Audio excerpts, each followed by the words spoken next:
ನನ್ನ ತಮ್ಮ ಅಂತ ಹೇಳ್ಕೊಳ್ಳೋಕೆ ನಾಚಿಕೆ ಆಗುತ್ತೆ. ಏನ ಗುರಾಯಿಸ್ತಾ ಸರಿ ಇಲ್ಲ ಅಂದ್ರೆ ಗೊತ್ತಲ್ಲ.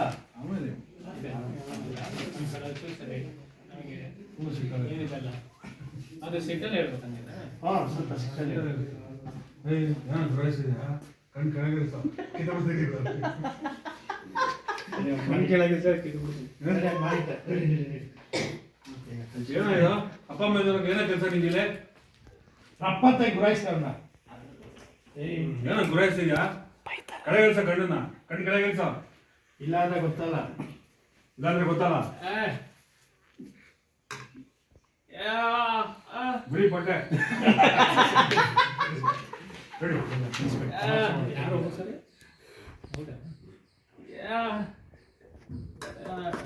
ಅವ್ರ ಅಪ್ಪ ಅಮ್ಮ ಏನ್ ತಪ್ಪು ಮಾಡಿರಂತ ಅವ್ರಿಗೆ ಈ ತರ ನೋವು ಕೊಡ್ತೀರಾ? ನಿಮಗೇನು ಅನ್ಸಲ್ವಾ?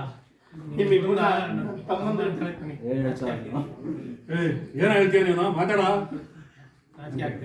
ನಮ್ಮಿಬ್ಬರನ್ನ ತಮ್ಮಂದಿರ ಅಂತ ಹೇಳ್ಕೊಳಕ್ ನಾಚಿಕೆ ಆಗತ್ತೆ ಅಂತ ಹೇಳ್ತಿದ್ದಾನೆ. ಅದ್ ಹೇಳ್ದಾಗ ಹೇ ಮುಚ್ಚ ಬಾಯಿ ಸಾಕು, ನಾವೇನ್ ನಿನ್ನ ಅಣ್ಣ ಅಂತ ಒಪ್ಕೊಂಡಿಲ್ಲ ಅಂದ್ಮೇಲೆ ನೀನಾಗ ನಮ್ಮನ್ನ ತಮ್ಮಂದಿರು ಅನ್ಕೋತೀಯ? ನೀವು ಒಪ್ಕೊಳ್ದೆ ಇರ್ಬೋದು, ಆದ್ರೆ ಅಪ್ಪ ಅಮ್ಮಗೆ ಈ ತರ ನೋವು ಕೊಡ್ಬೇಡಿ. ನಿಮ್ಮನ್ನ ಹೆತ್ತಿರೋದಕ್ಕೆ ಅವ್ರನ್ನ ಚೆನ್ನಾಗಿ ನೋಡ್ಕೊಳ್ಳಿ. ಏಯ್ ನಮ್ಮ ಅಪ್ಪ ಅಮ್ಮ ನೋಡ್ಕೊಳ್ಳೋದು ಹೇಗೆ ಅಂತ ನನ್ಗೆ ಗೊತ್ತು. ಏಯ್ ಹರೀಶಾ, ಇದೇನಾ ನಮ್ಮ ಅಪ್ಪ ಅಮ್ಮ ನೋಡ್ಕೊಳ್ಳೋದು ಹೇಗೆ ಅಂತ ನಮಗೆ ಗೊತ್ತು, ನೀನೇನು ಹೇಳೋದು? ಏಯ್ ಹರೀಶಾ ನೋಡ್ತಾ ಸುಮ್ಮನೆ ನಿಂತಿಯಲ್ಲ, ಏನಿದ ಅಂತಾರೆ. ಆವಾಗ ನೋಡೋ ವೆಂಕಿ, ಹೌದು ಹೌದು ವೆಂಕಿಯಣ್ಣ, ನೀನ್ ಯಾರು ಅದನ್ನೆಲ್ಲ ಹೇಳಕ್ಕೆ? ನಿನಗೂ ಈ ಮನೆಗೂ ಏನ್ ಸಂಬಂಧ? ಯಾರು ಅದನ್ನೆಲ್ಲ ಹೇಳಕ್ಕೆ? ನಿನ್ಗೂ ಈ ಮನೆಗೂ ಏನ್ ಸಂಬಂಧ? ಎಲ್ಲ ಮುಗಿದೋಯ್ತು. ಅಪ್ಪ ಅಮ್ಮ ನಿನ್ನ ಹೊರಗೆ ಕಳ್ಸಿರ್ತಾನೆ, ಎಲ್ಲ ಮುಗಿದೋಯ್ತು. ಏನ್ ಇವಾಗ ಅವ್ರ ದೃಷ್ಟಿಲಿ ಒಳ್ಳೆಯವರಾಗಬೇಕು ಅಂತಿದ್ಯಾ? ಈ ತರ ಎಲ್ಲ ಮಾಡಿ ಅವ್ರ ದೃಷ್ಟಿಲಿ ಒಳ್ಳೆಯವರಾಗಬೇಕು. ಅಪ್ಪ ಅಮ್ಮ ಹೊರಗೆ ಕಳ್ಸಿಲ್ಲ ಅಲ್ಲ, ಅವ್ರಿಗೆ ಅಪ್ಪ ಅಮ್ಮನೇ ಅಂದ್ರೆ ನೀವ್ ಹೇಳದ್ಮೇಲೆ ಅಪ್ಪ ಅಮ್ಮನೇ ಮನೆಯಿಂದ ನೀನ್ ಆಚೆ ಕಳ್ಸಾಯ್ತು. ಆ